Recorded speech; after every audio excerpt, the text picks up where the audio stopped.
Hi, here is the concluding part of last week's article. Happy reading. Unfortunately, the story is not much different in the case of women who work. Many men tend to turn a blind eye to the contributions of their wives to the upkeep of the home and welfare of the family.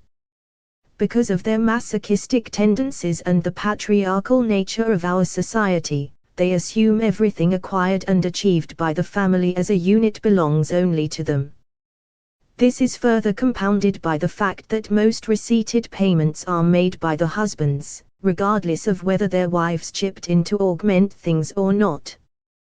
Thus, you have house rents, school fees, family cars, properties, mostly coming with the man's name only. Wives are relegated to taking charge of the kitchen and everything concerning feeding, which are hardly receipted for. Except for the super-rich and affluent men, it is difficult for an average income earner husband to beat his chest that his feeding allowance for his family covers to the last pinch of salt. Some have even conceded the job of feeding to their wives and have no idea what this costs. Most women augment silently, ensuring that the family enjoys the nourishment that makes eating a delicious, pleasurable and satisfying experience. Such is her financial contribution to the family and investment in the building and maintaining the home some men selfishly call my house. Often, when you have investments or property papers jointly signed in the couple's names, it is not because he considers his wife as an equal stakeholder and partner, such that he would readily hand over half to her if the center can no longer hold. Rather, it is done to ward off the influence of a third party in case something happens to either of them, but oftentimes, him. 2 years ago, I got a call from Philo, a friend who'd recently divorced her husband, asking me to chip in some money towards her getting a new accommodation. I was surprised because I knew she was living in their own house with her 2 children.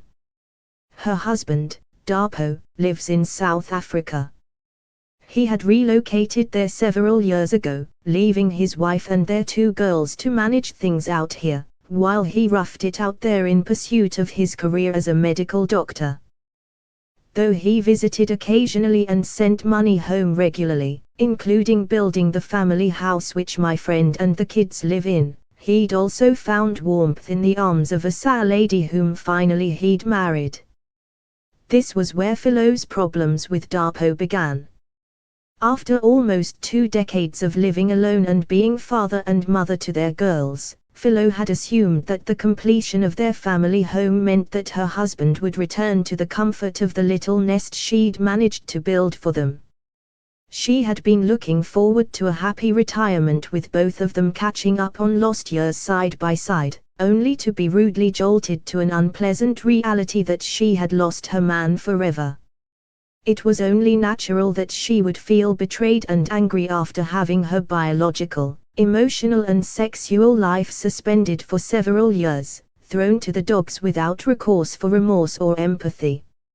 So Philo had sued for divorce despite counseling from some of us against it.